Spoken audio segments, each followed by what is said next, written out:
오늘 우리가 읽은 말씀은 예수님께서 마지막 십자가를 앞두고 제자들과 함께 마지막 시간을 보내면서 마지막 만찬을 나누신 내용의 말씀이 오늘 본문에 기록이 되어 있습니다. 이 성만찬의 말씀 안에는 기독교의 핵심적인 신앙의 주제들이 들어있어요. 여러분, 오늘 뭐라고 얘기합니까? 예수님께서 제자들을 향해서 받으라, 이것은 내 몸이니라. 이 한 구절 안에 엄청난 하나님의 메시지가 담겨 있어요. 여러분, 어쩌면 이 말 때문에 초기 1세기 기독교 믿음의 성도들은 믿지 않는 자들로부터 식인종이라는 오해까지도 받았습니다. 여러분, 왜? 받으라, 이것은 내 몸이니라. 받아 먹으라라고 했어요. 자기 몸을.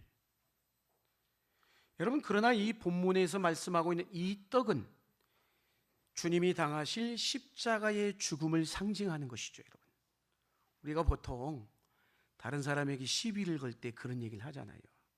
내가 네 밥인 줄 아느냐? 그런 얘기 하고 나죠, 여러분. 그런데 주님은 뭐라고 말씀하는 거예요? 나는 너의 밥이다라는 거예요, 여러분.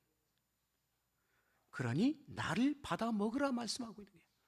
엄청난 얘기인 거예요, 여러분. 기독교는 어떤 신념이나 어떤 종교나 정신적 수련하고는 차원이 달라요, 여러분. 우리가 보통 하나님이 사랑이시다라고 할 때 그 사랑이라는 것은 우리 생각 속에만 담겨 있는 사랑이 아닌 거예요, 여러분. 정말 주님이 이 땅에 육신의 몸을 입고 이 땅에 오셨다라는 것이에요. 그러니까 생각에 있는 게 아주 관념적인 게 아니에요, 여러분. 어떤 정신세계에서 폭력이 가해진 게 아니고 친히 예수님께서 자신의 몸이 직접 십자가에 박혔다라는 거예요, 여러분. 할렐루야. 그리고 그 옆구리에 창이 찔려서 피가 흘러내렸어요, 여러분. 주님이 자신의 몸을 친히 내어 놓으신 것이죠, 여러분. 그래서 우리가 잘 아는 사도 요한이 요한복음 1장 14절에 이렇게 말씀하죠. 뭐라고 얘기합니까? 이렇게 얘기합니다. 말씀이 육신이 되어 우리 가운데 거하시며, 말씀이 육신이 되어 우리 가운데 거하시며 우리가 그의 영광을 보니 아버지의 독생자의 영광이요 은혜와 진리가 충만하더라 말씀하고 있습니다. 여러분, 사랑하는 여러분, 하나님이 이 땅에 계시는 하나님의 존재는 생각 속에 있는 추상적인 하나님이 아니라는 것이에요, 여러분. 몸으로, 육신으로 직접 이 땅에 오셨어요. 그리고 오늘 저와 여러분을 위해서 당신의 몸을 찢기셔서 친히 구원의 제물이 되어 주신 것이에요. 여러분, 신앙생활에 있어서 그래서 매우 중요한 것이 무엇이냐? 몸의 예수, 그리고 그 거친 고통을 당하신 예수님을 만나는 거예요, 여러분. 오늘 이 시간 몸으로 오신 예수님, 고난당하신 예수님을 친히 만나는 은혜가 있게 되기를 주의 이름으로 축복합니다. 그래서 여러분, 신앙생활을 하는 분들 가운데 아직도 여전히 수십 년 신앙생활을 하는데 그저 성경 속의 이야기인 예수, 그저 사람들의 입에 오르는 예수, 생각 속에만 있는 예수, 그런 분들은 결코 그리스도의 몸에 대한 경험을 할 수가 없어요. 몸으로 오신 그리스도가 몸으로 십자가를 지신 사건은 추상적인 게 아니거든요, 여러분. 친히 오늘 주께서 뭐라고 했어요? 떡을 떼어 주시면서 이것은 내 몸이니 받아 먹으라, 내 몸을 먹으라 말씀하셨어요. 잔을 마시면서도 이 잔은 포도주다 이렇게 말씀하신 게 아니에요, 여러분. 이 잔은 내가 흘리는 내 피니라라고 말씀했어요. 자신의 피라고 얘기했어요. 물론 상징적으로 표현한 것이지만 그리스도의 십자가의 사건을 이해하는 성도라면 이 떡과 이 잔의 의미가 무엇인지를 충분히 깨닫고 그것을 먹고 마시게 돼 있다는 거예요. 오늘 성찬에 참여하게 될 텐데 정말 주님의 몸을, 주님이 흘리신 피를 먹고 마시는 은혜가 있게 되기를 주의 이름으로 축복합니다. 그래서 성찬 예식은 굉장히 실제적인 거고 현실적인 것이에요. 몸의 신앙이 그만큼 중요하다는 거예요. 우리는 왜? 그분이 친히 몸의 십자가의 죽으심으로 그분의 사랑을 몸소 경험했기 때문에, 무엇으로? 친히 몸의 십자가의 죽으심으로, 고난으로 우리가 그분의 사랑을 경험했잖아요. 사랑하는 여러분, 하나님의 사랑이 얼마나 구체적이고 현실적입니까? 저 하늘에 뱅뱅 떠도는 뜬구름 잡기가 아니라는 것이에요, 여러분. 우리 온몸으로 느낄 수 있도록 주님이 당신의 몸을 친히 내어주셨어요. 그래서 우리의 신앙이 이 주님의 몸을 경험하면요, 달라질 수밖에 없는 거예요. 여러분, 먹는다는 게 뭐예요? 먹는다는 게. 자, 음식이 들어가면 치아로 음식을 씹죠. 그리고 이게 무슨 맛인지 맛을 느끼고 넘기는 과정, 이게 먹는 것이잖아요, 여러분. 성찬은 마찬가지인 것이에요. 우리가 주님의 몸을 먹고 주님의 잔을, 피를 마심을 통해서 내 입안에서 주님이 그 감각이 개입된 사건이 바로 성찬 예식인 것이에요. 여러분, 소화를 시키는 것은 내 몸 안에서 일어나는 거잖아요. 음식이 들어가서 내 몸 안에서 오장육부를 통해서 일어나는 것이죠. 쉽게 말하면 밥이 내 입안으로 들어가요. 그러면 어때요? 치아를 통해서 밥을 우리가 짓이기잖아요. 짓이겨서 어디로 넘겨요? 위장 속으로 넘어오잖아요. 그걸 우리는 흔히 뭐라고 얘기해요? 먹는다라고 얘기를 하는 것입니다. 주님의 몸을 그러니까 우리가 그냥 먹는 게 아니란 말이에요. 우리에게 한마디로 먹이기 위해서 우리 주님은 친히 당신의 몸을 십자가에서 스스로 이기셨어요. 그것이 십자가 사건인 것입니다. 본문에서 떡은 우리식으로 이야기하면 뭐예요? 밥이요, 밥. 여러분, 물어봅니다. 밥은 가끔 먹어요? 이따가 안 먹어도 괜찮아요? 가끔 먹는 게 아니잖아요, 여러분. 먹고 마시지 않으면 살 수가 없죠, 여러분. 밥은 그래서 우리의 육체를 살리는 힘을 제공해 주죠, 여러분. 그러나 엄밀하게 말하면 우리는 이 먹는 일상의 밥은 우리를 살게 하는 것 같죠. 물론 그 순간은 살아요. 살게 하지만 엄밀히 따져보면은 아무리 우리가 오늘도 밥 먹고 내일도 밥 먹고 모레도 밥 먹고 열심히 밥을 먹어도 결국 끝은 뭐예요? 죽는 거예요. 살기 위해 먹지만 우리 인간은 죽게 돼 있다는 거예요. 그 밥이 결코 우리를 영원히 살려주지 못합니다, 여러분. 그래서 이스라엘 백성이 광야에서 하나님이 주시는 만나와 메추라기를 그들이 그곳에서 먹었지만 끝내 1세대는 어떻게 했어요? 다 광야에서 죽었어요, 여러분. 그래서 우리는 어떻게 해야 될까요? 기왕 먹는 것, 참된 떡을 먹어야 합니다. 요한복음 6장, 오늘 동일한 말씀을 기록하고 있는 요한복음 6장 54절 55절 말씀 같이 한번 읽겠습니다. 시작.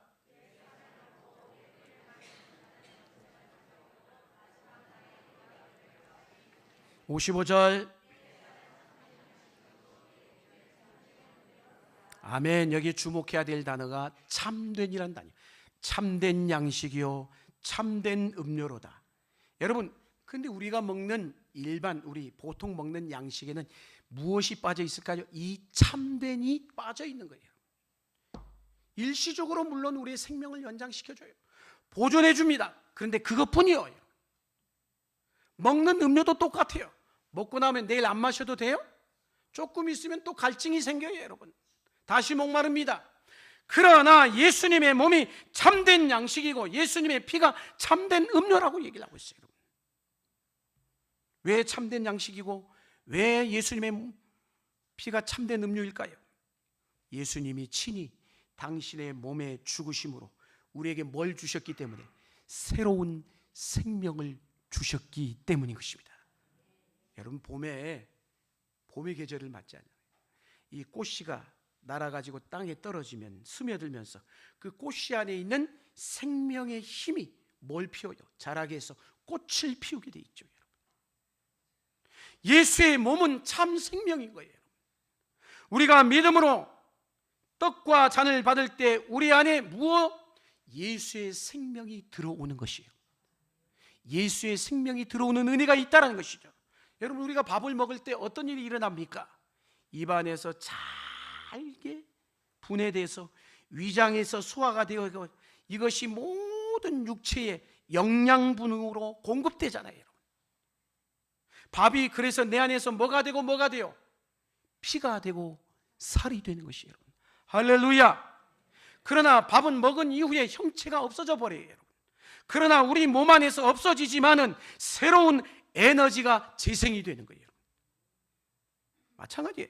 예수의 몸을 먹고 피를 마시는 일이 그와 똑같다라는 거예요. 떡과 전을 받아서 먹고 마실 때 예수의 생명이, 나의 생명이 하나가 되는 은혜가 있는 줄로 믿습니다. 그 생명은 그러나 단순한 생명이 아니란 말이에요.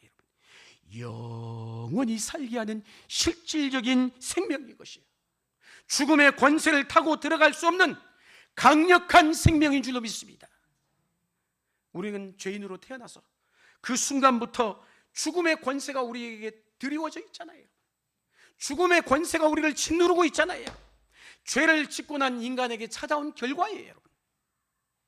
그래서 이 죽음과 생명 사이가 멀리 있는 것 같죠? 난 아직 죽으려면 멀었어. 천만의 말씀이에요. 아주 굉장히 가까이 있는 거예요. 요즘은 워낙 좋은 음식과 건강식품들이 많아요. 뭐 비타민도 A, B, C, D 얼마나 많은지 몰라. 다 챙겨 먹잖아요. 오늘도 아마 아침에 오시면서 비타민 챙겨 먹고들 다 오셨을 거예요. 그래서 원기가 왕성하고 힘이 넘쳐 보이는 사람들이 많아요, 여러분. 그러나 아무리 겉으로 대단해 보일지라도 영적으로는 죄송하지만 이미 죽어가고 있는 것이에요. 자세히 보면 일시적으로 겨우 지탱하고 있는 생명일 뿐이라는 거예요. 생명의 약동보다 사망의 힘이 우리를 더 강력하게 작동하고 있다는 거예요. 사망과 생명이 그 사이가 멀지 않다는 거예요, 여러분. 우리는 순간순간 일상의 삶에서 죽음의 무자비함을 목격하고 나잖아요. 듣고 나잖아요. 어느 날 갑자기 가장 가까이 있는 사람이 죽었대. 병으로, 교통사고로 돌아가셨대. 그리스도가 오시기 전까지 그렇습니다. 이 사망의 권세가 왕노릇하는 거예요. 그러나 이제 주님이 날 위해 십자가에서 찢기시고 흘려주신 주님의 그 몸을, 그 피를 마심으로 새로운 생명을 얻었어요. 누구 안에서? 그리스도 안에서, 그분의 몸으로 말미암아. 할렐루야. 지금 그래서 주님이 제자들에게 주시는 그 빵과 포도주는 단순한 게 아니란 거예요. 물론 이 성찬의 떡과 포도주를 먹고 마시는 것 자체가 구원을 줄까요? 아니죠. 떡과 포도주가 신비의 항생제나 백신일 수는 없어요. 상징이 주는 그 의미를 내가 무엇으로? 믿음으로 받아들이는 게 훨씬 중요하다는 것이죠. 할렐루야. 예수의 십자가 사건으로 말미암아 인류에게 내려졌던 저주가 더 이상 내 인생에, 내 삶에 끼어들 수 없다는 사실을 알려주는 게 성찬 예식인 것이에요. 그래서 이 성만찬을 경험할 때 우리는 다시 한번 예수님의 새 생명 안으로 들어갈 수 있어야 되는 것이에요. 우리는 밥을 먹지 않아도 참된 양식과 참된 음료는 반드시 먹어야 돼. 예수의 생명, 그리스도의 몸은 우리의 몸과 달라요. 신령한 몸이에요. 신적인 몸이요, 죄가 없으신 몸이요. 그 몸이 그런데 우리를 죄를 대신하여 십자가에 기꺼이 내어주셨어요. 예수께서 몸으로 죽으시고 몸으로 다시 살아나셨잖아요. 이제 우리도 그리스도와 함께 다시 몸으로 살아가는 은혜가 주어졌습니다. 떡과 잔을 믿음으로 받아들인 사람들은 그래서 바로 이 예수의 생명과 함께 누리는 은혜를 경험하게 되는 것이에요. 그러므로 이 성찬의 떡과 이 성찬의 잔은 어쩌면 최고의 진수성찬이요. 에게 떡이 요만큼밖에 안 되네, 잔이 이게 한 모금밖에 안 되네, 천만이 아니에요. 더 이상 배고픔과 목마름을 느끼지 않게 하는 진정한 생명의 만찬인 것이에요. 떡과 잔을 받을 때 예수의 풍성함이, 예수님의 부요함이 넘칠 수 있기를 축복합니다. 그래서 오늘 본문 23절 뭐라고 합니까? 23절 말씀 같이 한번 읽겠습니다. 시작.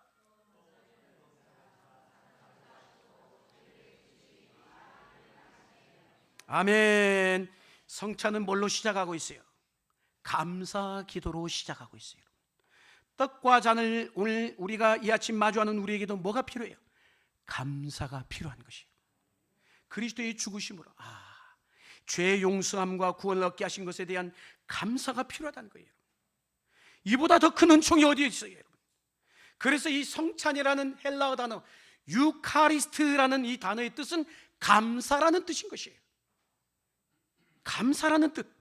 그리스도께서 우리에게 주신 몸처럼 감사한 게 없다라는 거예요. 주님이 나를 위해 십자가에 죽어주셔서 그 몸을 우리에게 주심으로 말미암아 내 몸이 새로운 생명의 몸으로 바뀌었기 때문에 감사할 수밖에. 우리가 물론 다양한 감사를 드릴 수 있겠지만 최고의 감사 중에 감사는 뭐냐? 예수님의 몸인 것을 부인할 수 없다는 것이에요. 우리가 받은 최고의 선물, 그분의 몸을 내가 먹음으로 천국의 문이 활짝 열린 줄로 믿습니다. 물론 우리가 이렇게 해마다 계절마다 이렇게 성찬에 습관적으로 참여하다 보면 무덤덤하게 오늘도 성찬하는구나, 또 떡을 먹는구나, 잔을 마시는구나, 그렇게 떡과 잔을 받으시면 안 되는 거예요. 주님의 찢기신 몸을 태하는 믿음의 성도의 태도라고 볼 수가 없는 거예요, 여러분. 마음 깊숙한 곳에서부터 우러나오는 감격의 눈물이 담긴 감사가 있을 수 있기를 축복합니다. 성찬을 가질 때마다 감사와 찬양으로 충만하게 나아가는 그런 시간이 돼야 된다는 것이에요. 그리고 오늘 성찬은 뭐라고 했어요? 기념하라 라고 말씀했어요. 고린도전서 성찬 예식을 기록하고 있는 말씀, 고린도전서 11장 25절 말씀 같이 한번 읽겠습니다. 25절 시작.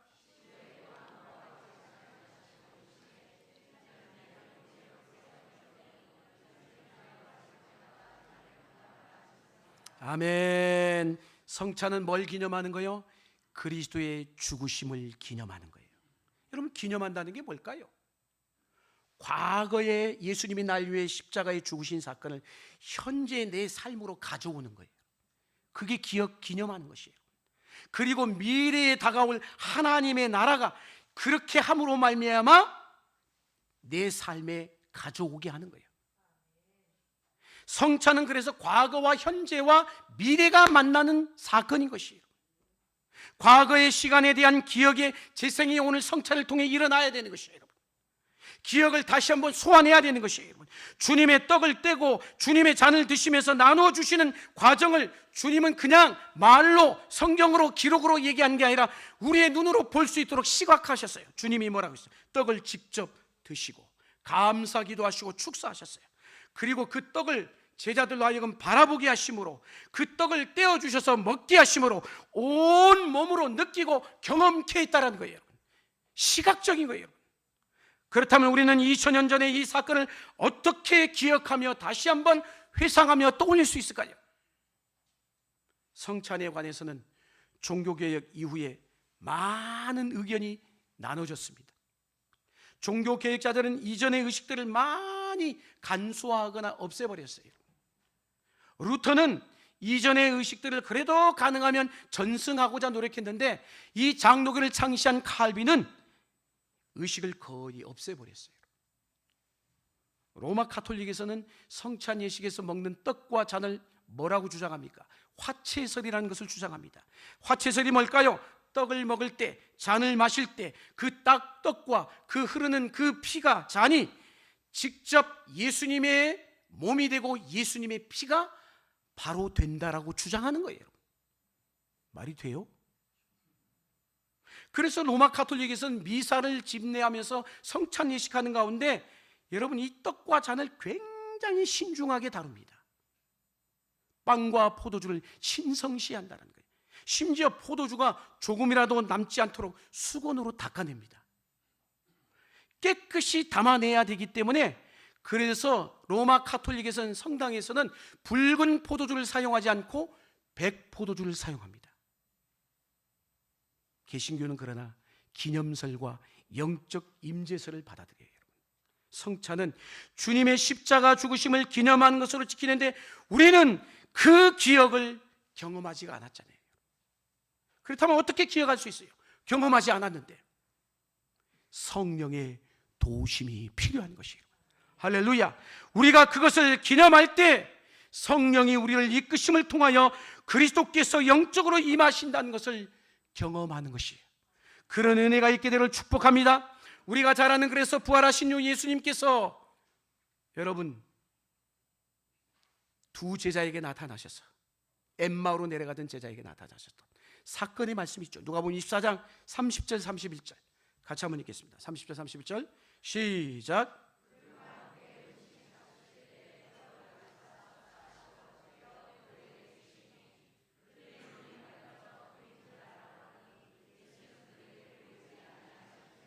아멘. 제자들이 눈이 밝아졌다라는 거예요.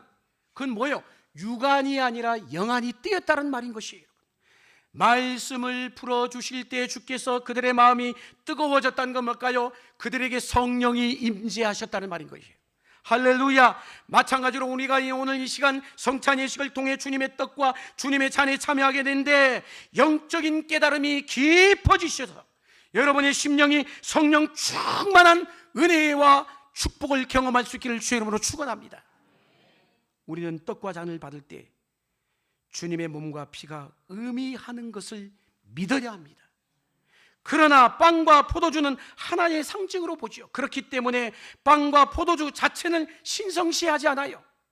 그렇지만 떡과 잔을 받으며 간절한 마음으로 준비할 때 더 깊은 의미를 경험하는, 십자가 사건을 실제적으로 경험하는 성령의 감동과 감화가 있게 된다는 것이에요. 고린도서 11장 27절에서 29절에 그래서 뭐라고 합니까? 사도 바울이 한번 읽겠습니다. 시작.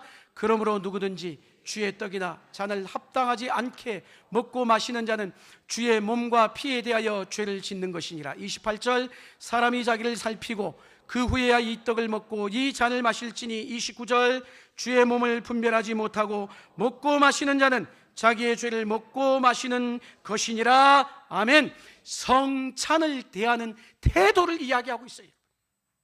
우리는 떡과 잔을 받을 때 주님이 이 떡과 잔을 통해서 주시는 의미를 충분히 알고 받으시길 바랍니다. 떡과 잔을 받기 전에 그리고 우리 자신을 살펴볼 수 있어야 돼요. 그리스도께서 우리 죄를 위하여 십자가에 죽으셨는데 여전히 내가 죄 가운데 있고 여전히 죄를 짓고 살아간다면 주님이 날 위해 흘리신 피의 공로를 무시하는 거예요. 여러분, 떡과 잔의 깊은 의미를 알지 못하고 그냥 받는다면 그것을 통하여 하나님이 주시는 은혜를 경험하지 못하게 되는 거예요. 여러분, 그렇다면 이 성찬 예식은 언제까지 해야 될까요? 고린도서 11장 26절에 뭐라고 했어요? 너희가 이 떡을 먹으며 이 잔을 마실 때마다 뭐라고 얘기했어요? 주의 죽으심을 언제까지? 그가 오실 때까지 전하는 것이니라. 할렐루야. 주가 오시는 날까지 성찬 예식을 해야 하는데 이 떡과 이 잔을 마신 사람에게 무엇이 있다는 거예요? 사명이 있어요. 그게 뭘까요? 다시 주님 오실 때까지 주의 죽으심을 전하는 것입니다. 이게 우리에게 주어진 사명이에요. 여러분, 성찬 예식은 그래서 선교적 사명과 연결이 되어 있어요. 이 사명은 우리 모두에게 주신 것이에요. 여러분, 사랑하는 성도 여러분, 우리가 그리스도의 몸으로 생명을 얻게 되었습니다. 그리스도가 아니면 우리는 이미 죽은 몸이에요. 우리는 다른 양식과 다른 음료를 먹고 사는 존재가 아닌 것이에요. 여러분, 예수님의 살과 피를 먹는, 이 땅에 있는 것은 아무리 좋은 것을 먹어도 죽게 돼 있어요. 여러분, 별것을 다 잡고 보약을 마셔도 죽는단 말이에요. 사람들은 그래서 더 좋은 양식과 음료를 찾기 위해 얼마나 노는지 몰라요. 그러나 답은 여전히 죽음인 거예요. 사탄은 예수님께 시험을 걸었죠. 이 돌들로 하여금 떡덩이가 되게 하라. 그러나 주님은 단호하게 거절하며 말씀하셨어요. 사람이 떡으로만 사는 것이 아니라 하나님 입으로부터 나오는 모든 말씀으로 살 것이니라. 우리는 단연 정말 이 세상의 양식과 다른 양식을 먹고 사는 존재들인 것이에요. 우리에게 그리스도가 필요하고 그리스도의 말씀이 필요합니다. 매일 매 순간 주님의 몸과 피를 먹고 마셔야 합니다. 바로 그 힘으로 살고 그 은혜를 결국 우리로 하여금 살게 하는 것이에요. 사랑하는 성도 여러분, 다른 것은 부족해도 괜찮아요. 세상의 것은 우리를 그러나 배부르게 할 수 없어요. 여러분, 사람들에게 영생의 복음을 담대하게 전하는 그 사명 감당하는 저와 여러분이 되어줄 수 있기를 주의 이름으로 간절히 축원합니다.